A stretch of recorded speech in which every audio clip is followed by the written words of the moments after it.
اچھا، ہماری روحوں سے اللہ رب العزت نے کوئی وعدہ لیا تھا؟ کیونکہ سورہ اعراف کی آیت ذکر کر کے ایک روایت ذکر کی جاتی ہے کہ صلب آدم کو اللہ رب العزت نے مسح فرمایا اور ساری ذریت آدم کو نکالا اور ان سے ایک وعدہ لیا، ایک عہد لیا، میثاق لیا، الست بربکم، کہ کیا میں تمہارا رب نہیں ہوں؟ اس کو عہد الست کے بھی تعبیر کیا جاتا ہے۔ تو اس روایت کے ذریعے یوں بیان کیا جاتا ہے کہ اللہ نے آدم علیہ السلام کی صلب سے بنی آدم کو نکالا، ان کی ارواح کو نکالا اور ان سے وعدہ لیا۔ اب یہ روایت بیان کی جاتی ہے، تو اس کی تفسیر میں یہ روایت لانا درست بنتا ہے؟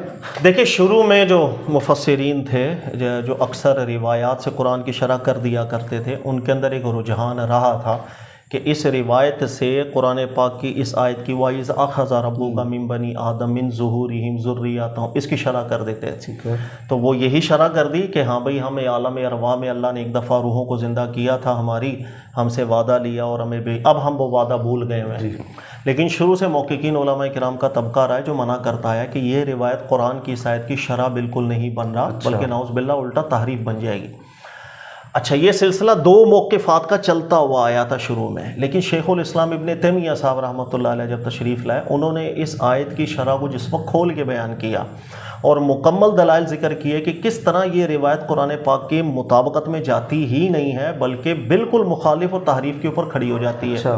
تو شیخ الاسلام ابن تیمیہ صاحب کی تحقیق کے بعد پھر جتنے بھی محققین علماء کرام آئے ہیں، ہر وہ مفسر جس کا تفسیر کے اندر ایک جسے کہتے ہیں نا قدم راسخ ہے، کسی نے بھی اس تفسیر کو اس روایت سے اس قرآن کی آیت کو شرح نہیں بنایا، رد کر دیا۔ اس کے اندر آپ ابو سعود محقق کو پڑھ لیں، طنطاوی پڑھ لیں، شیخ رشید رضا دیکھ لیں، محمد عبدو صاحب کو دیکھ لیں، محمد بن صالح عثیمین صاحب کو دیکھ لیں، کوئی بھی آپ کو نامور محقق اور مفسر ہے، کسی نے بھی اس کو بھی شرح نہیں بنایا۔ یہ بات ذہن میں رکھ لیجئے گا۔ آج کل ہمارے یہاں پر پھر دوبارہ سے ایسا ضرور ہے کہ اس روایت سے قرآن کی شرح کر دی جاتی ہے۔ ہاں، شیخ الاسلام ابن تیمیہ صاحب کے زمانے سے محققین علماء نے تو بالکل اس چیز کا اقرار کر دیا تھا کہ یہ روایت قابل نہیں ہے، لیکن صوفیاء نے اس شرح کو ہمیشہ سے قبول کر کے رکھا ہے۔ اس لیے آپ دیکھیں گے کہ صوفیاء کے نزدیک بہت سی ایسی باتیں ملتی ہیں، جب سے صوفیزم میں بگاڑ بہت آ گیا تو یہ روحوں کی باتیں بہت کرتے ہیں، وہ کہ عالم ارواح میں ہماری روح نے فلاں سے ملاقات کی، امام غزالی کی روح نے بھی ملاقاتیں کی تھیں، اس لیے کہ چونکہ وہ ایک عالم ثابت کر بیٹھے ہیں پہلے قرآن کی اس آیت سے، لہذا بہت سے واقعات کا پھر وہ اس بات کرنا شروع کر دیتے ہیں۔ یہ ہے اس کا ایک اجمالی۔ کئی مفسرین اس کو بیان کرتے ہیں، شیخ الاسلام ابن تیمیہ صاحب سے پہلے بھی تو کئی مفسرین گزرے ہیں نا، انہوں نے اسی آیت کی شرح میں تفسیر میں اس روایت کو لکھا ہے اور رد بھی نہیں کیا ہے، تو اب آپ کہہ رہے ہیں کہ نہیں، یہ غلط ہے، دیکھیں تحریف ہو جاتی ہے۔ شروع کے جو مفسرین ہیں ان کے اندر ذہن میں رکھ لیجئے گا، جب بھی آپ فن تفسیر پڑھیں گے تو یہ چیز مقدمات پڑھائے جاتے ہیں کہ شروع کے اندر جسے ہم روایتی مفسرین کہتے ہیں نا، کہ وہ اس چیز کا زیادہ خیال نہیں کرتے تھے۔ کوئی قرآن کی ایک آیت ہے، اس کے تحت کوئی روایت ان کو ملتی تھی، وہ لکھ جاتے تھے، وہ جزمی کیفیت میں نہیں لکھ کے جاتے تھے، لیکن لگ رہا ہوتا تھا کہ یار یہ شرح بن رہی ہے، اور دھوکہ بھی لگ جاتا ہے کیونکہ روایت کے اندر بھی ملتی جلتی باتیں آ رہی ہیں، تو ایسا لگ رہا ہے ہاں، یا قرآن کی آیت بھی یہ کہہ رہی ہے، یہ روایت بھی یہ کہہ رہی ہے، تو شرح بنا گئے۔ اب جو آپ بات کر رہے ہیں کہ یہ تحریف بن جاتی ہے، یہ تحریف کیسے بن رہی ہے؟ دیکھیں، کوئی بھی روایت ایسی ہے کہ اگر قرآن کی آیت کے الفاظ اس کا ایک جسے کہتے ہیں عربی لغت اس کو متحمل نہ ہو، ایسی کسی بھی روایت کو قرآن کی شرح نہیں بنایا جاتا۔ اچھا، یہ اصول ہم لوگ پہلے بھی بہت سے ڈسکس کر چکے ہیں، بہت سی روایات جو قرآن کے خلاف جاتی ہیں ہم بیان کر چکے ہیں۔ مسئلہ صرف یہ ہے کہ اس روایت کو قبول کرنے کے اندر نمبر ایک، قرآن کچھ اور بات کر رہا ہے، اس کی عربی کچھ اور کہہ رہی ہے، یہ روایت کی عربی کچھ اور کہہ رہی ہے، تو آپ کو سب سے پہلے قرآن کی عربی میں تحریف کرنی پڑے گی۔ اچھا، یہ عیب لازم آتا ہے۔ اور دوسری بات یہ ہے کہ آپ کو ماننا پڑے گا کہ سیاق کچھ کہہ رہا ہے، سباق کچھ کہہ رہا ہے، بیچ میں اللہ تعالیٰ نے جملہ معترضہ کے طور پر ایک واقعہ ذکر کر دیا، یہ چیز آپ کو ماننی پڑتی ہے۔ حالانکہ انا للہ، قرآن پاک یہاں اپنی ایک سنت کو ذکر کر رہا ہے، سیاق کے اندر بھی اسی چیز سنت کی طرف اشارہ کر رہے ہیں، اور اللہ تعالیٰ سباق کے اندر بھی واضح اشارہ اور قرینہ دے رہے ہیں کہ یہاں پر بیان سنت چل رہا ہے۔ یعنی بالکل ہی قرآن پاک سے ہم ہٹ کر کھڑے ہو جاتے ہیں کہ اگر اس روایت کو ہم قبول کر لیں۔ یہی وجہ ہے کہ ایک جملہ ایڈ کر لوں کہ شیخ الاسلام ابن تیمیہ صاحب نے تحقیق کر کے بالکل واضح لکھا کہ یہ اسرائیلی باتیں تھی، بعد میں یہ آئی اور اس سے پھر ہم نے شرح بنانا شروع کر دی۔ یعنی آپ کے مطابق جو عالم ارواح کا واقعہ ہے کہ آدم علیہ السلام کی صلب کو ایک مسح فرمایا، وہاں سے روحوں کو نکالا، ان سے عہد لیا، وعدہ لیا، میثاق لیا،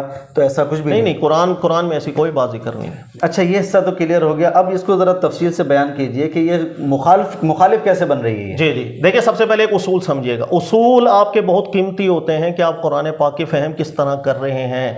بہت سے اصول ماضی میں بنے اور بہت سے اصولوں کو پھر دیکھا گیا کہ کیا اصول ایسا ہے کہ جس کو ایکسیپٹ کیا جائے نہیں کیا جائے. ہم لوگ عام طور پہ کیا ہوتا ہے قرآن پاک کو پڑھ کے شرح کرتے ہیں، بہت اچھی کرتے ہیں، لیکن ان اصولوں پہ چونکہ گرفت نہیں ہوتی جس پہ صدیوں سے علماء نے کام کیا، پھر ہم غلطیاں کرتے ہیں. ایک استدلال ہوتا ہے جسے کہا جاتا ہے کہ انداز متکلم سے استدلال کرنا. اب اس کو عربی لینگویج میں جاؤں گا، تفصیل چھوڑے، میں ایک دنیاوی مثال ایک دیتا ہوں، اس کے بعد آپ کو سمجھ میں آ جائے. دیکھیے گا، ایک استاد ہے، اس نے کسی کو میسج کیا اپنے ایک دو جاننے والوں کو کہ ہم آ رہے ہیں، آپ کھانا تیار کر لیں. ٹھیک ہے. اچھا، ایک شاگرد ایسا تھا، دو بندوں کو یہ میسج کیا، وہ دونوں بیٹھے تھے، تو ایک نے کہا کہ استاد جو ہے یار شاید زیادہ لوگ آ رہے ہیں، ہمیں کم سے کم 3-4 بندوں کا کھانے کا انتظام کر لینا چاہیے. دوسرے شاگرد نے کہا کہ نہیں سر، اکیلے آئیں گے، کوئی بھی ساتھ نہیں ہوگا. اب دونوں دلائل دے رہے ہیں. ایک شخص نے کہا کہ نہیں، سر نے جمع کا لفظ استعمال کیا کہ ہم آ رہے ہیں، اور ہم کا زیادہ تر اطلاق ہمارے یہاں پر جمع کے طور پر ہوتا ہے، لہذا ایک سے زیادہ افراد آ رہے ہیں. اس نے لغت سے استدلال کیا، بڑا اچھا استدلال ہے. لیکن دوسرا بچہ استدلال کر رہا ہے، وہ کہہ رہا ہے کہ سر میں جانتا ہوں، میں بہت عرصے ان کے ساتھ رہا ہوں، یہ اپنے واحد کے لیے بھی جمع کا صیغہ استعمال کرتے ہیں. ہم آ رہے ہیں، ہم نے یہ کہا، ہم نے کھا لیا. انہوں نے کہا بھائی میں 10 سال سے ساتھ ہوں، مجھے معلوم ہے سر اکیلے آ رہے ہیں، اس لیے کہ سر کی گفتگو کا انداز ہی یہ ہے. پھر اس نے ماضی کے 100 میسیجز اس کو پڑھا دیے، دیکھو میری سر سے جب بھی کنورسیشن ہوئی ہے سر ہم لفظ کے ساتھ ہی تعبیر کرتے ہیں ہر بات کو. اب ہمارے یہاں جمع بھی استعمال ہو جاتا ہے واحد کے لیے، بطور عزت کے، بطور تکبر کے، ہر معنی کے اندر استعمال ہو جاتا ہے. اب ان دونوں کے اندر مضبوط استدلال کس کا ہے؟ لغت سے تو استدلال اس نے بھی کیا، لیکن لغت کے ساتھ اس کے انداز متکلم سے استدلال کیا تھا دوسرے شاگرد نے. وزن کس کا زیادہ ہوگا؟ زیادہ اسی کے مضمون. آبویسلی اسے کہتے ہیں انداز متکلم سے استدلال کرنا.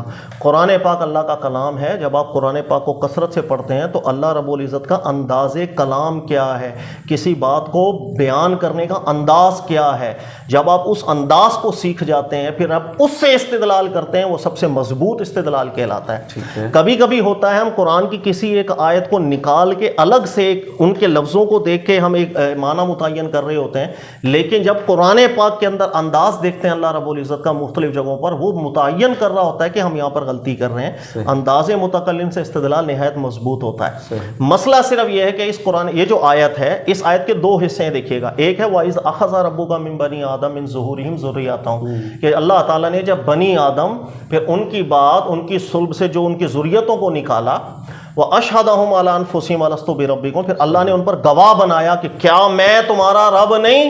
سب نے کہا اللہ تو ہمارا رب ہے. یا 2 حصے، ایک ہے کہ اللہ تعالیٰ کا نکالنا ذریت کو، ایک حصہ یہ، دوسرا حصہ اللہ کا متکلم سیغے سے کلام کرنا، کیا میں تمہارا رب نہیں؟ اور لوگوں کا کہنا جی ہاں اللہ تعالیٰ تو ہمارا رب ہے. یہ 2 حصے الگ الگ کر لیں، دونوں حصوں پہ ہم دلائل آپ کو دیتے ہیں. پہلا جو جملہ ہے ذہن میں رکھیے گا، جس کو پہلا جملہ ہی سمجھ میں آ گیا وہ اس روایت سے استدلال کو غلط قرار دے گا. اس لیے کہ روایت کے اندر بات یہ تھی کہ اللہ تعالیٰ نے آدم علیہ السلام کی صلب سے آپ کی ذریت کو نکالا، جتنی بھی ارواح تھی ان کی حقیقتوں کو نکالا اور کلام کیا. اگر تو قرآن کی آیت یہ ہوتی وَإِذْ أَخَذَ رَبُّكَ مِنْ آدَمَ مِنْ ظَهْرِهِ مِنْ ذُرِّيَّتِهِ، کہ اللہ تعالیٰ نے آدم علیہ السلام سے ان کی ذریت کو باہر نکالا، تو اس روایت اور عربی کے اندر مطابقت آ رہی تھی. لیکن قرآن کی آیت شروع ہو رہی ہے وَإِذْ أَخَذَ رَبُّكَ مِن بَنِي آدَمَ، بنی آدم سے شروع ہو رہا ہے، مِن ظُهُورِهِمْ جمع کا آگے تقابل ہو رہا ہے، مِن ذُرِّيَّتِهِمْ پھر جمع کا تقابل ہو رہا ہے، اور جمع سے جب متقابل ہوتا ہے تو واحد کر کے تقابل آگے جا رہا ہوتا ہے. یعنی قرآن کی آیت کہہ رہی ہے کہ آدم علیہ السلام کے بعد بنی آدم میں نسلاً بعداً نسلاً اللہ تعالیٰ نے تمہیں نکالا. اس کے بعد اللہ تعالیٰ نے تم لوگوں سے وعدے لیے ہیں. تو یہ جو اس دنیا میں نسل پھیری ہے، نسلاً بعداً نسل، قرآن کی آیت یہ کہہ رہی ہے. قرآن کی آیت کے الفاظ عربی کے یہ بول ہی نہیں رہے ہیں کہ اچانک ایک دفعہ آدم علیہ السلام کے صلب سے اللہ نے سب کی حقیقتوں کو باہر نکال دیا تھا. یعنی الفاظ جو آ رہے ہیں وَإِذْ أَخَذَ رَبُّكَ مِن بَنِي آدَمَ، سارے موضوع چینج ہو جائے گا، موضوع چینج ہو جائے گا. روایت تو بالکل ہی سائڈ. بنی آدم پھر آگے اسپیشلی، کیونکہ دیکھیں بنی آدم سے آدم پر اطلاق مجازاً جائز ہے. آل فرعون کا فرعون پہ اطلاق جائز ہے. یہ اگر صرف بنی آدم ہوتا لیکن آگے جا کر کے واحد کی ضمیر ہوتی پھر بھی ہم اس روایت کو کہتے ہیں گرامیٹیکلی ٹھیک بیٹھ رہی ہے، لیکن بنی آدم کے بعد جمع پھر جمع کی جو ضمیر آئی ہے جس نے نسلاً بعداً نسلاً کے اطلاق کو محکم کر دیا. لہذا قرآن کی آیت یہ کہہ رہی ہے اللہ نے جب آدم علیہ السلام کے بعد تمہاری نسلوں کو نکالا، پھر ان نسلوں سے اگلی نسلوں کو نکالا، پھر اس کے بعد یہ جو چلتا آ رہا ہے سلسلہ، اسی دنیا کے سلسلے کو اللہ نے بیان کیا. یہی وجہ ہے محقق ابن عاشور کو دیکھ لیں، عربی پر جنہیں گرفت حاصل ہے، پوری دنیا ان کو جو ہے نا مانتی ہے، انہوں نے بھی ذکر کیا اس آیت سے یہ مراد لے لینا کہ آدم علیہ السلام کے صلب سے ایک ساتھ تمام ارواح کو باہر نکال دیا کہ بالکل گرامر اس کی متحمل ہو ہی نہیں سکتی ہے. لہذا اس روایت کو کبھی بھی ہم اس کی تائید کے اندر لا کے استدلال نہیں کر سکتے. بارہ اچھا دوسری بات یہ، اچھا یہاں پر بم بنی آدم کا جو لفظ آپ کہہ رہے ہیں جیسے قرآن پاک میں آ رہا ہے بم بنی آدم، تو بنی آدم روح کو تو نہیں کہا جاتا، اور روایت میں جو آ رہا ہے وہ تو روح کا لفظ آ رہا ہے. یہ ایکسٹرا یہ تائیدی طور پر ہم مزید باتیں کر سکتے ہیں، ورنہ جو نقطہ میں نے آپ کو ذکر کیا روایت جو ہے اکثر یہیں سے ٹوٹ جاتی ہے. ہاں صحیح کہہ رہے ہیں، بنی آدم سے بات ہی الگ ہو گئی، وہاں پہ تو ارواح کی بات چل رہی ہے. یہ ہو گیا پہلا حصہ، یعنی پہلا حصہ قرآن پاک کا کہہ رہا ہے کہ آدم علیہ السلام کے بعد تمہاری جو نسلیں آئیں، اس کے بعد انسان جو نسل بعد نسل آتا ہے. اب اگلے حصے پر آ جاؤ. اللہ کہہ رہے ہیں کہ جتنی بھی نسلیں آئی ہیں میں نے ان نسلوں سے وعدہ لیا ہے. وعدہ کیا لیا؟ الستو بربکم، کیا میں تمہارا رب نہیں؟ اپنی وحدانیت کا عہد لیا. اچھا لوگوں نے اقرار بھی کیا. اب یہاں اللہ تعالیٰ نے انداز متکلم کیا ہے؟ اپنی طرف نسبت کر کے اللہ نے کہا میں نے تم سے وعدہ لیا، تم نے قبول کیا. یہ چیز شبہ دے رہی تھی شاید یہ بات ڈائریکٹ کہیں روحوں سے ہماری اللہ سے ہوئی تھی. اسی کو کہتے ہیں انداز متکلم سے استدلال کرنا کہ بہت ہم غلط جا رہے ہیں. اب ہم ذرا قرآن پاک میں اللہ کے انداز کو دیکھ لیں، اور حیرت والی بات یہ ہے کہ جتنی بھی میں آپ کو مثالیں دوں گا ان مثالوں کے اندر آپ کسی بھی مفسر کو پڑھ لو، اسی مفسر کو کہ جو اس آیت میں ارواح پہ چلے جاتے ہیں وہ وہاں پر یہ تشریح کبھی بھی نہیں کریں گے، اس لیے کہ اسی سے ملتی جلتی 50 آیتوں کے اندر اللہ تعالیٰ نے باتیں کی ہیں، اور وہاں پر کبھی کسی مفسر نے نہیں کہا یہ روحوں کی باتیں چل رہی ہیں، بلکہ یہیں کی بات چل رہی ہے. اچھا اس سے پہلے ایک چیز ذہن میں رکھ لیجئے گا. اچھا انداز متکلم کے حوالے سے میں سمجھانا چاہ رہا ہوں. دیکھیے گا کہ اللہ تعالیٰ نے اپنی توحید کو ہماری فطرت کے اندر ڈالا ہوا ہے. ابھی میں اس کی ڈیٹیل میں نہیں جا رہا، اگر آپ آخر میں بولیں گے کہ ہماری فطرت میں توحید کیسے ہے، شرک سے نفرت اور انکار ہماری فطرت میں کیسے، اس کو میں الگ سے ایڈریس کر دوں گا. ابھی موٹی موٹی بات سمجھے. ہماری فطرت کے اندر اللہ رب العزت نے توحید بھی ڈالی ہے اور شرک سے انکار بھی ڈالا ہوا ہے. پھر اللہ ہم جب بڑے ہوئے ہیں، ذریت آگے پھیلی ہے، نسلیں چلی ہیں، اللہ تعالیٰ نے اپنے نبیوں کو بھیجا، اپنے رسولوں کو بھیجا. اس دنیا میں آ کر ہر نبی اور ہر رسول وہ اللہ تعالیٰ کی توحید کی طرف لے آئے، جس کی طرف میری فطرت مجھے بلا رہی تھی. وہی دعوت سننے کو ملی نبیوں سے، وہی دعوت سننے کو ملی رسولوں سے. اور رسول نے اپنی کوئی بات کبھی کی نہیں، رسول نے اللہ کا پیغام پہنچایا، اس لیے انہیں رسول کہا جاتا ہے. جب رسول وہ چیز جو آپ لوگوں کی فطرت کے اندر ہے وہی دعوت اللہ کا پیغام آپ کو پہنچا رہے ہوتے ہیں، اور رسول اللہ کا پیغام پہنچا رہے ہوتے ہیں، ان کی اپنی بات نہیں ہوتی. تو اس وجہ سے اللہ تعالیٰ جو رسول کے ساتھ قوم کا معاہدہ ہوتا ہے، جو ایک بات کمٹمنٹ ہوتی ہے، اس کو اللہ تعالیٰ کی سنت رہی ہے پورے قرآن پاک میں، انداز متکلم رہا ہے. اللہ تعالیٰ اپنی طرف نسبت کر کے بات کرتے ہیں. اس نسبت سے کبھی بھی یہ گمان نہیں جاتا کہ اللہ نے شاید ڈائریکٹ ان سے کوئی بات کی تھی، بلکہ بذریعہ رسول بات ہوئی تھی، اور وہ وہی بات رسول کر رہے تھے جو اللہ کا پیغام تھا، اسی چیز کی دعوت دے رہے تھے جو توحید کے اندر اللہ نے راسخ کی ہوئی ہے. اسی کو اللہ تعالیٰ اپنی طرف نسبت کر کے بات کرتے ہیں، اس لیے کہ رسول اللہ کے بھیجے ہیں، ان کی بات اللہ کی ہے. اب قرآن کی چند آیتیں دیکھیے. اللہ تعالیٰ نے فرمایا ان الذین یبایعونک انما یبایعون اللہ. اللہ کے رسول صلی اللہ علیہ وسلم تشریف فرما ہے، صحابہ سامنے موجود ہیں، اللہ کے نبی علیہ السلام بیعت لے رہے ہیں، ان سے کمٹمنٹ لے رہے ہیں. کمٹمنٹ عہد ہوتا ہے، وعدہ میثاق کمٹمنٹ ہے. جو قرآن پاک میں جتنی آیتیں کمٹمنٹ ہے ہماری اللہ سے. اب اللہ کے نبی علیہ السلام کمٹمنٹ لے رہے ہیں، صحابہ سے بیعت لے رہے ہیں. اللہ نے کیا کہا؟ یہ جو تم رسول سے بیعت لے رہے ہو یہ رسول سے نہیں لے رہے، یہ تم اللہ سے لے رہے ہو. کیوں یہ بات؟ کیونکہ رسول نمائندہ ہے، اس لیے کہ نمائندے ہیں رسول، وہ اللہ کی بیعت ہے. آپ جو کمٹمنٹ کر رہے ہو وہ اصل میں آپ اللہ سے کمٹمنٹ کر رہے ہو. اسی طرح ذہن میں رکھیے گا جتنے بھی رسول تشریف لائے ہیں، ہر رسول نے اپنی قوم سے جو کمٹمنٹ کی ہیں، جو ان کے ساتھ کمٹمنٹ ہوئی ہیں بذریعہ قرآن، بذریعہ تورات، بذریعہ انجیل یا براہ راست اس کمٹمنٹ کو، اس عہد کو، اس میثاق کو ہمیشہ قرآن پاک نے، اللہ نے اپنی طرف نسبت کر کے بات کی ہے کہ میں نے تم سے وعدہ لیا تھا، تم نے یہ اقرار کیا تھا، تم نے اس وعدے کو مانا تھا. یہ سنت الہیہ رہی ہے اور یہ انداز متکلم یہ رہا ہے. اب اس کی چند مثالیں دیکھیے گا، چونکہ اللہ تعالیٰ نے بنی اسرائیل کو بہت زیادہ قرآن پاک میں ذکر کیا ہے، انہی کی بہت سی مثالیں یہاں پر موجود ہیں. دیکھیے گا کہ اللہ تعالیٰ نے حضرت موسیٰ علیہ السلام تشریف فرما ہے، سامنے بنی اسرائیل ہے، حضرت موسیٰ علیہ السلام بنی اسرائیل سے وعدے لے رہے ہیں، عہد لے رہے ہیں، میثاق لے رہے ہیں. وعدے کون لے رہے تھے؟ حضرت موسیٰ علیہ السلام. چونکہ وہ اللہ کے رسول ہیں، بات ہوئی اللہ کی. یہ جو بیعت لے رہے ہیں وہ بیعت اصل میں کس سے ہو رہی تھی؟ اللہ سے. اب اللہ اس کو کس طرح بیان کر رہے ہیں؟ نمبر 1 اللہ بیان کرے وَإِذْ أَخَذْنَا مِيثَاقَكُمْ، جب میں نے تم سے وعدہ لیا تھا بنی اسرائیل. کیا وعدہ لیا تھا؟ لا تسفکون دماءکم، کہ تم خون خرابہ نہیں کرو گے. ولا تخرجون انفسکم من دیارکم ثم اقررتم، اور تم نے مانا تھا اور اقرار کیا تھا.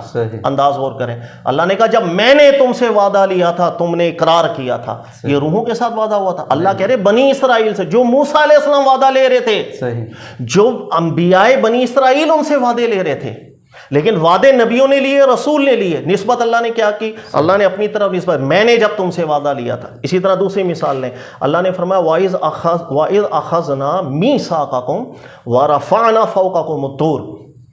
طور کے قریب حضرت موسیٰ علیہ السلام تشریف فرما ہے، بنی اسرائیل قوم تشریف فرما ہے. حضرت موسیٰ علیہ السلام نے اللہ کے رسول اور نمائندے ہونے کی حیثیت سے ان سے کچھ عہد اور میثاق لیے تھے اللہ کا پیغام پہنچا کر کے. اور اللہ تعالیٰ نے اس کے لیے، یہ جو وعدہ لیا جا رہا تھا، اس کی مضبوطی کے لیے طور کو تھوڑا بلند کر دیا تھا، علامت اور نشانی کے طور پر. براہ راست اللہ نے کلام نہیں کیا تھا قوم کے ساتھ، وہ کلام موسیٰ علیہ السلام کے ساتھ تھا.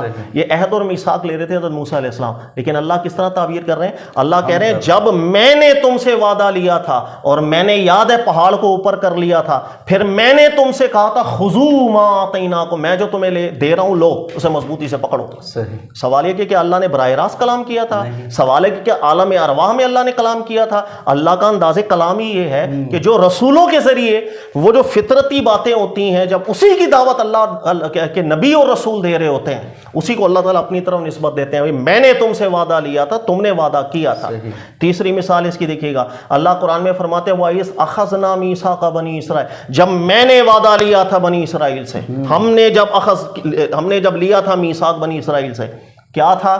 لا تعبدون الا اللہ، اللہ کے علاوہ کوئی عبادت کے لائق ہے. وہی توحید والا اخذ لیا تھا، میثاق لیا تھا. پھر اللہ نے فرمایا وَبِالْوَالِدَيْنِ احسانا، والدین کے ساتھ نیک سلوک کرنے کا میں نے تم سے وعدہ لیا تھا، میثاق لیا تھا. وَذِي الْقُرْبَى وَالْيَتَامَى وَالْمَسَاكِينِ وَقُولُوا لِلنَّاسِ حُسْنًا، لوگوں کے ساتھ اچھے طریقے سے تم بات کرو گے. اقیموا الصَّلَاةَ وَآتُوا الزَّکَاةَ، نماز پڑھو گے، زکوٰۃ دو گے. ان سب چیزوں کا جب میں نے تم سے وعدہ لیا تھا، میثاق لیا تھا، تو سوال یہ کہ اللہ نے براہ راست لیا تھا؟ نمبر 2 کیا عالم ارواح میں ہوا تھا؟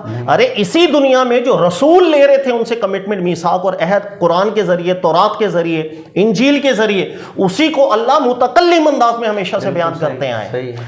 پانچویں مثال، یہ بہت مثالیں، ہم بہت زیادہ تو نہیں بیان کر سکتا، چیدہ تاکہ بات سمجھ. اللہ نے فرمایا قُلْنَا لَهُمْ لَا تَعْدُوا فِي السَّبْتِ وَأَخَذْنَا مِنْهُمْ مِيثَاقًا غَلِيظًا، ہفتے والے دن میں نافرمانی نہ کرنا، میں نے اس کا وعدہ لیا تھا، میثاق لیا تھا. سوال یہ کہ میثاق اللہ نے براہ راست لیا تھا، عالم ارواح میں لیا تھا، یا اسی دنیا میں رسول کی موجودگی میں قوم سے جو لیا جا رہا ہے اسی کو اللہ تعالیٰ متکلم سیکھے سے تعبیر کر رہے ہیں. اب ایک دو مثالیں اور تاکہ یہ چیز بالکل راسخ ہو. قرآن کا انداز ہی یہ ہے کہ جو چیز فطرت میں اللہ نے ہماری ڈالی، اور جب اللہ کے نبی اور رسول نے وہی دعوت لوگوں کو دی تو اللہ نے اس کو اپنی طرف نسبت کر کے بات کی کہ وہ رسول کی بات نہیں، اصل میں میری بات ہے.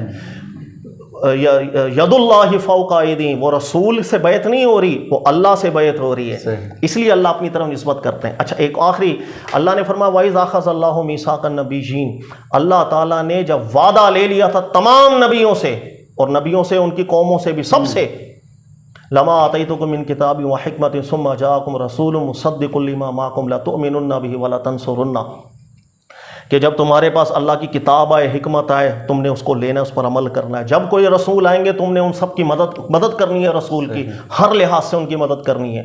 قال اقررتم واخذتم على ذلكم مصری، اللہ کہہ رہے ہیں میں نے ان سے فرمایا تھا میری بات پکڑ رہے ہو، کمٹمنٹ کر رہے ہو مجھ سے.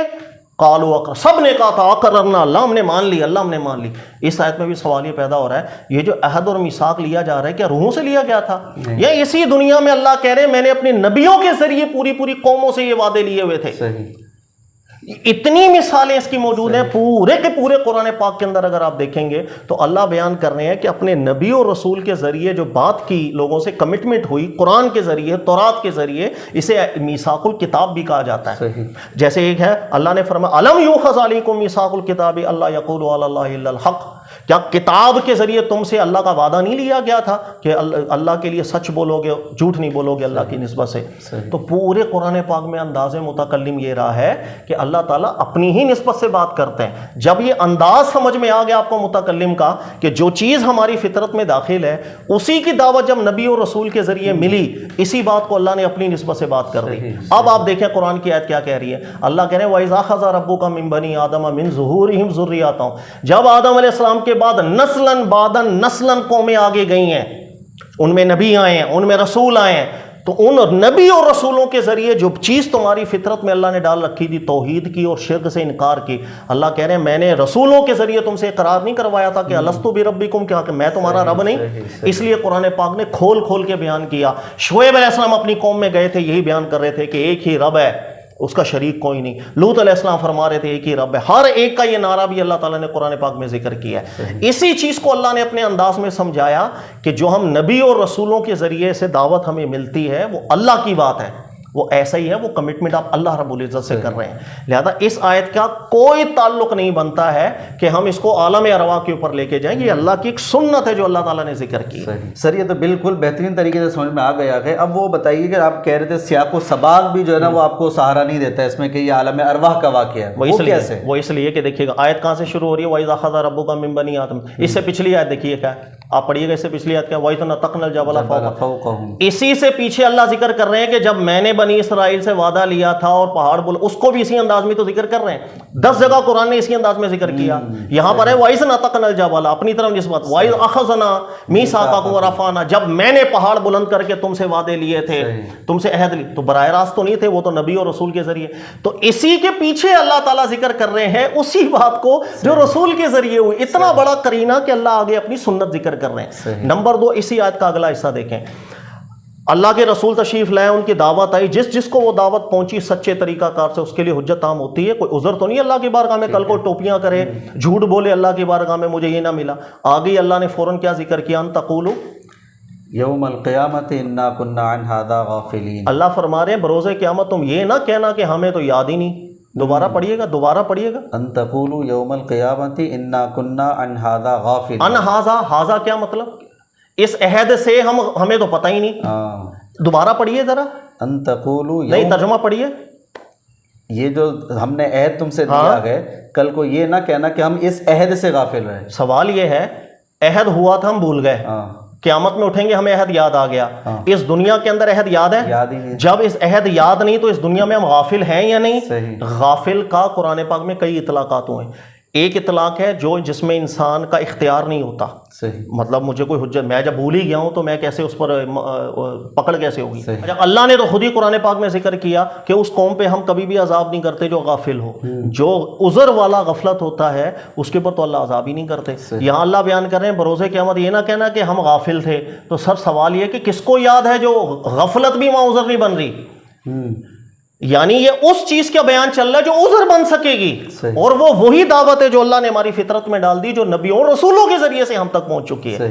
ورنہ دوبارہ غور کریں, اللہ بیان کر رہے ہیں بروز قیامت یہ نہ کہنا کہ ہمیں تو یاد ہی نہیں, ہم تو غافل تھے. تو سر جب یاد ہے ہی نہیں اس دنیا کے اندر تو یہی بولیں گے نا اللہ دنیا میں یاد ہی نہیں تھا. لیکن اللہ کہہ رہے ہیں کہ یہ چیز عذر نہیں بنے گا. تو کیا ہماری بھول پہ پکڑ ہوگی؟ اللہ تو بیان کرتے ہیں کہ بھول ہم معاف کر دیتے ہیں. اور دوسری جگہ اللہ نے فرمایا غفلتوں کے اوپر جس میں انسان کا اختیار نہیں, اس پر اللہ عذاب نہیں دیا کرتے ہیں. لہذا یہ واحد زبردست قرینہ اس چیز کا کہ یہاں پر اس چیز کی بات چل رہی ہے کہ جو حجت بنتی ہے, اور حجت یہی ہے جو چیز ہماری فطرت میں تھی وہی دعوت جب نبیوں اور رسولوں کے ذریعے ہمیں ملی ہے, ہمارے لیے اب کوئی عذر نہیں ہے کہ ہم بروز قیامت بولتے پھریں کہ اللہ تعالیٰ ہمیں پتہ نہیں چلا. تو یہ ہو گیا. یہی کہ سر بڑا بہترین سمجھ میں آیا اور لطف آ گیا, مزہ آ گیا. ان آیتوں کی تفسیر بڑی عجیب مل رہی تھی ہمیں اور واقعی معنی سمجھ میں نہیں آ رہا تھا. اللہ کے فضل و کرم سے جو آپ نے سمجھایا ہے، اللہ آپ کو برکتوں سے نوازے، بڑا بہترین اور لطف آ گیا، مزہ آ گیا کہ جس طریقے سے آپ نے اس کی وضاحت کی ہے. اور یہ روایت واقعی قرآن کے مخالف لگ رہی ہے. بس وہ ایک ہی شبہ رہتا تھا کہ پھر مفسرین کیوں لے کر آ رہے ہیں، کئی تفسیروں میں آیا، لیکن آپ نے جیسے ذکر کیا کہ بعض والوں نے اس کا انکار کر دیا اور بعض وضاحت کی ہے کہ بھئی کیوں مطابقت میں نہیں آ رہی، مخالفت میں آ رہی ہے. جی ایک ضمناً میں بات ذکر کر دوں پھر آپ اینڈ کر دیجیے گا. ضمناً یہ ہے کہ جب ہم اس سے عالم ارواح کا عہد مراد لیتے ہیں نا تو ایک تصور پیدا ہو جاتا ہے کہ عالم ارواح میں ایک دفعہ ہم پہلے بھی آئے تھے. اب بہت سی قرآن پاک کی مزید آیتیں بھی ہیں جس کی تفسیر میں بھی یہ غلطیاں کر یار. وہاں بات کچھ اور چل رہی ہوتی ہے، اللہ کہنا کچھ اور چاہ رہے ہیں، لیکن ہم اس کو پھر عالم ارواح پہ لے جاتے ہیں کہ یار یہ وہاں کی بات تھی، وہاں ایسا ہوا تھا. جیسے حضرت آدم علیہ السلام کے واقعے میں وہ علامہ آدم الاسماء نبئونی باسماء ہؤلاء، اللہ نے کہا کہ ان کے نام بتائیے. تو ہؤلاء سے یہ تعبیر ہوتی ہے بھائی عالم ارواح میں چونکہ ہم تھے تو ہمارے ہی انبیاء رسول انہی کے نام وغیرہ ہو سکتے ہیں، اس وقت بتائیں. اس طرح بہت سے پھر جو ہے نا تعبیرات مختلف وقت میں انشاءاللہ مختلف کرتے رہیں گے، آیتوں کے ذریعے آپ سے فیض لیتے رہیں گے. بہت شکریہ جی. ناظرین تو اللہ کی رحمت سے امید ہے کہ آپ کو بھی یہ بات سمجھ میں آئی ہوگی. یہ عہد الست کہلاتا ہے جو سورہ اعراف کی ایک آیت پاک ہے، اس کو ذرا اچھے طریقے سے سماعت کیجیے اور پروگرام اچھا لگے تو اس بات کو آگے شیئر بھی کیجیے.